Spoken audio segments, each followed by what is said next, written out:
I've been living in Japan for 3 months now, and things are a little bit different than I thought, so let's talk about it. I came to Japan in September of 2025, so around 3 months ago. Since filming this, for the first 2 months of living here, I actually stayed in a dorm and then moved into an apartment, which I am in now, and I am here on a student visa. So I'm attending college here as well as living here.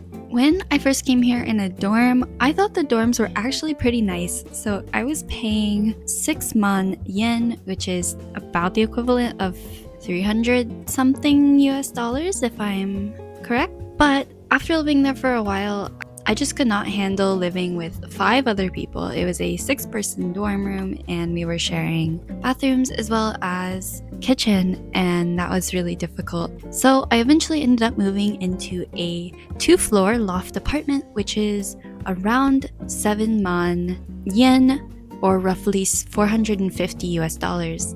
And this is in Tokyo, which is a pretty good price for Tokyo area. So if I had to recommend going into a dorm or going into an apartment if you're coming to study abroad, I would highly recommend looking into getting an apartment. Unless your school provides dorms that are really nice and very affordable and you're able to get one of those. I was not able to get my school's own dorm. I had to get a separate dorm that was just a general one for the area, and it was not the best. But I do really like the apartment I'm in now. So going to a Japanese college is actually so much fun, and I was super worried before I came here about how it would be going to a college here in Japan. But it is amazing. I love it. So depending on what school you go to here in Japan or in Tokyo area, they will have classes in both Japanese and English, and you can pick which ones you would like to take. If you're going to a language school, of course, they have their own courses that your school, either your home university recommends or their own course program here. But if you're just going on a general degree program, the college will most likely offer you courses in either English or Japanese, and you can choose which ones are best for you. And I found that really great. Even though my Japanese ability is pretty good, personally, I still decided to go with English courses because I thought that would be something, the environment would be easier for me coming from a university back in the States. Right now, I only go to school 1 day a week, which compared to 5 days a week back in the States, because my classes only go for 1 day and I decided to put them all on the same day. So I'm only going to school for 1 day, and that is pretty great for me, at least, because I'm able to spend the rest of the time traveling and going other places, which is good if you're in a foreign country because then you can spend a lot of time doing what you want. So how is getting around here in Tokyo? I found that the transportation here is absolutely amazing. From someone who is from the States where everything is depending on a car, over here, as long as you have a train pass, you can get pretty much anywhere. There's either buses or you can take the subway or the train. One thing I actually found super useful since coming here is just using Google Maps for everything. Google Maps will tell you where the train is right now, what time it departs, what platform you need to get on, what station you're going. And I had never used the Google Maps as train or public transport section before because in the States, that's not an option. But over here, it has been super useful for getting around. And so highly recommend it if you're coming to Tokyo or Japan for getting around the station.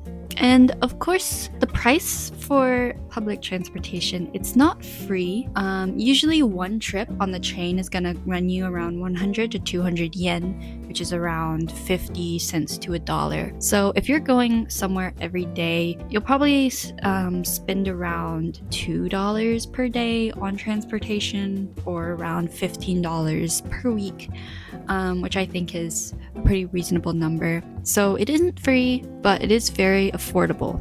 So other thing about Tokyo is the community. if you are someone coming from, you know, a very small area and you're coming over to Tokyo, it's definitely going to be a culture shock. There are so many people here from so many places. I think that is like what is so great about it. You're going to meet creatives, you're going to meet people from so many backgrounds, so many histories. And as someone who really likes seeing international cultures as well as like meeting people from a bunch of different places, that has been so amazing. If you are an artist or if you're someone who is into a creative field, Tokyo is amazing for that. There are so many people here that do creative things, fashion designers, photography, illustration, anything you can think of, you're gonna find someone who does it here in Tokyo, and I think that is so great.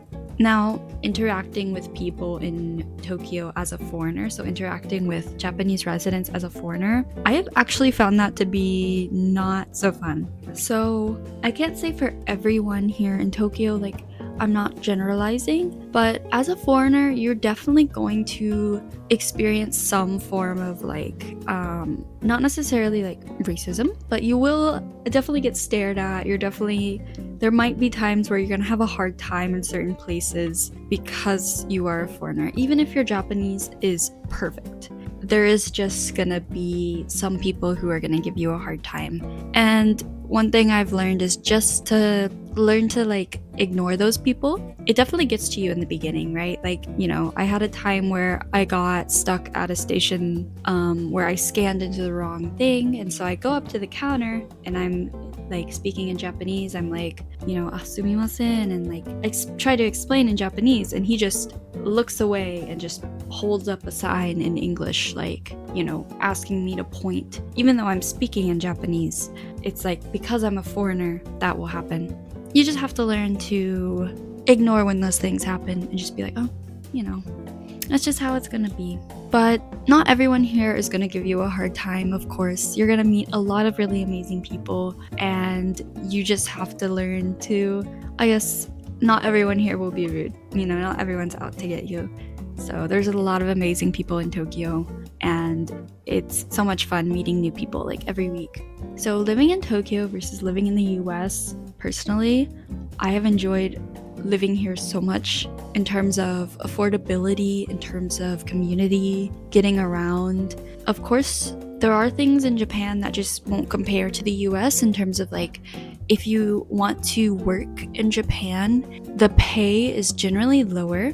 So you're not going to probably make as much as you would if you were working in the US. But I think it balances out since everything is generally cheaper here. The rent is more affordable, groceries are a lot more affordable. I can get a whole week's worth of groceries. Like I can fill my fridge with $20 at the store, $20, and I will get a whole fridge worth of food. And I think that is just something that you will not be able to do at all in the US. And I think that's what makes it nice living here, is just the affordability of everything. If you are someone though who really likes the, I guess, welcoming nature of the US in terms of like everyone is very extroverted, you're not going to necessarily get that here unless you surround yourself with that community. So that is something that you will have to get used to if you come here to Tokyo. Overall, I have been here for only 3 months, but it has been one of the best 3 months of my life. I really enjoy Tokyo and everything it has, and I really look forward to exploring so much more here. That is my review of my past 3 months living here in Tokyo. If you have any questions in the comments or anything you want to see me do more of, please leave the comments below. See you guys in the next video. Bye bye!